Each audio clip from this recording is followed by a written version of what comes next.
ကျွန်တော်တို့စီးပွားရေးစပြီးတော့လုပ်တော့မယ်ဆိုရင်မဖြစ်မနေစဉ်းစားရမယ်အချက်တွေရှိတယ်အဲ့ဒီအချက်တွေကဘာတွေလဲဆိုရင်ပထမဦးဆုံးအနေနဲ့ကိုယ့်ရဲ့လုပ်ငန်းကိုစလိုက်ပြင်မယ်နောက်တစ်နှစ်နှစ်နှစ်နေရင်ပို့ပြီးတော့တိုးတက်နိုင်ခြင်းရှိလားဆိုတာကိုစဉ်းစားရပထမဆုံးအနေနဲ့ငါဒီလုပ်ငန်းကိုတစ်နှစ်နှစ်နှစ်လုပ်ပြီးသွားရင်ပြောင်းလဲနိုင်ခြင်းရှိလားပေါ့နော်အခုကနေပို့ပြီးတော့နောက်တစ်ဆင့်မြင့်တဲ့ level ကိုရောက်သွားနိုင်ခြင်းရှိလားဆိုတော့ပထမဆုံးအနေနဲ့စဉ်းစားရမယ်အဲ့တော့ရှိတယ်ဆိုရင်ဒါဆက်ပြီးတော့ဒါကိုလုံးတင်နေ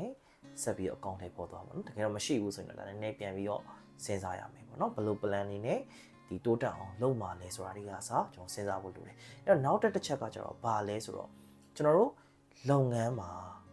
ပြိုင်ဆိုင်နိုင်ရဲ့လားကျွန်တော်ပြိုင်ဘက်ဒီရှိမယ်စီးပွားရေးလုပ်ပြီဆိုရင်ချင်းနေတယ်သူများတွေလည်းဒီ company ကိုရောင်းနေမယ်ဒီဝန်ဆောင်မှုတွေကိုရောင်းနေပါမယ်အဲ့တော့သူတို့နဲ့ငါရဲ့ဒီ company ငါရဲ့ brand က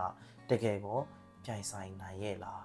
အဲ့ဒီအများကြီးစဉ်းစားဖို့လိုတယ်မပြိုင်ဆိုင်နိုင်သေးဘူးလို့ယူဆရတယ်ဆိုရင်ပြိုင်ဆိုင်နိုင်အောင်ဘယ်လိုလုပ်မလဲဆိုတဲ့ strategy တွေကိုမှရှိတာကိုလိုတယ်ပြီးတော့နောက်ဆုံးတစ်ခုကကြတော့အကြီးအမားပြောင်းလဲနိုင်ခြင်းရှိလားကိုယ့်ရဲ့လုပ်ငန်းကအဲ့ဒါအများကြီးစဉ်းစားဖို့လိုတယ်အဲ့တော့ကြီးကြီးမားမားကိုယ့်ရဲ့လုပ်ငန်းကအရှိန်အဟုန်နဲ့လုံးဝကြီးအများကြီးပြောင်းလဲနိုင်ခြင်းရှိတယ်ဆိုရင်အဲ့ဒီပြောင်းလဲမှုတွေဖြစ်လာတဲ့အခါမှာဘယ်လိုမျိုးရင်ဆိုင်မှာလဲဆိုတာတွေကျွန်တော်ကြိုပြီးတော့တွေးတာပုံမဖြစ်မနေလိုအပ်တယ်အဲ့တော့ဒီချက်တွေကိုကျွန်တော်စီးပွားရေးစလုပ်တဲ့အခါမှာဖြစ်မနေထည့်သွင်းပြီးတော့စဉ်းစားတဲ့ချက်တွေပဲဖြစ်ပါတယ်